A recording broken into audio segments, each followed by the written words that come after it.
What's up guys, in today's video I'm going to be showing you guys how to replace the bulb in your E46, the brake lights. You go on the back behind the bulb over there, it has power right now. Right back here there's a small tab right there. Behind the light there's a small tab. Just with that, unscrew it and this whole thing pops out. It's hard to do with one hand.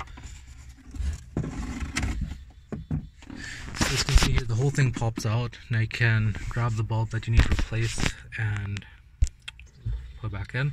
For example, for this one, let's say if you need to take out this one, just unscrew it by turning it left.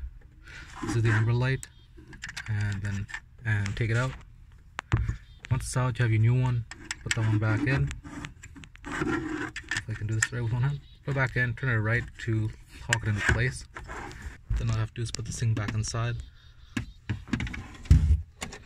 Make sure to don't lose your wires and everything like that.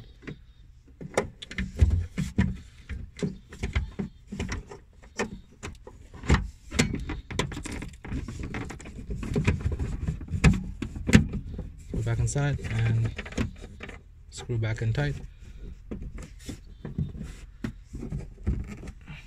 And there you go. That's how you change your brake lights.